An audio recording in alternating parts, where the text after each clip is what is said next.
Proses rekapitulasi suara nasional masih berjalan hingga sore ini 4 provinsi belum disahkan. Untuk mengetahui informasi terbaru, kami terhubung dengan Putu Diah di kantor KPU. Diah?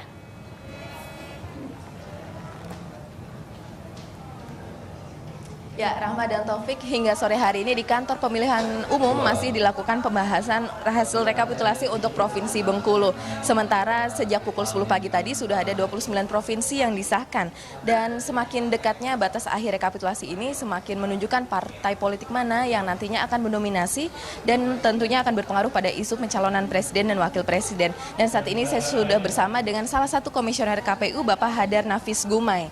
Ya, Bapak Hadar, Bapak, terkait dengan ada beberapa informasi yang kami peroleh mengenai perolehan suara partai politik, padahal itu belum diumumkan oleh KPU. Apakah bagaimana itu KPU menanggapinya? Ya, saya kira bisa saja karena kami kan membacakannya. Jadi kalau dibacakan mungkin mereka mencatatnya. Jadi ya tentu mereka punya data. Kemudian yang kedua mungkin saja mereka mendapatkannya dari survei-survei atau quick count yang selama ini dilaksanakan. Jadi tidak masalah karena pertemuannya terbuka, semua orang bisa mendengarkan dan bisa mencatat.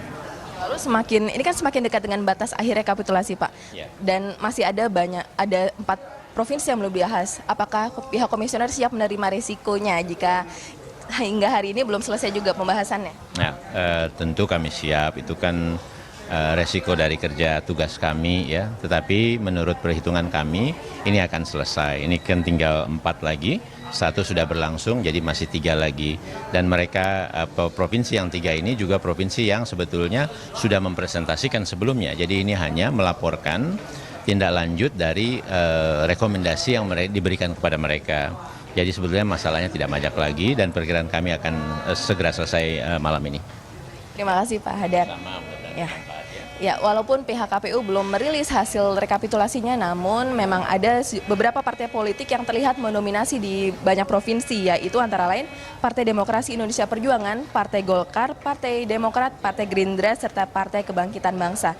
Dan jika jadwal rekapitulasi sesuai dengan jadwal, yaitu pada malam hari ini, nantinya Komisi Pemilihan Umum akan melanjutkan dengan agenda berikutnya, yaitu dengan jadwal penetapan calon legislatif pada tanggal 11 dan 17 Mei, serta dilanjutkan dengan jadwal pendaftaran calon presiden dan calon wakil presiden pada tanggal 18 hingga 20 Mei. Ya, Rahma dan Taufik.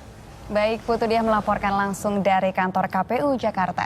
Seperti yang disampaikan oleh Diah ya, masih ada 4 provinsi yang rekapitulasi suaranya belum disahkan oleh KPU. Dan ini berkejaran dengan waktu, mengingat tenggat waktunya adalah sampai dengan tengah malam nanti ya Rahma ya. Dan jika semuanya sesuai dengan jadwal, maka dijadwalkan pada pukul 19.30 waktu Indonesia Barat, sekitar itu KPU akan mengumumkan partai-partai mana saja yang memenuhi ambang batas untuk masuk parlemen. Betul sekali, Taufik. Baik, kita beralih ke informasi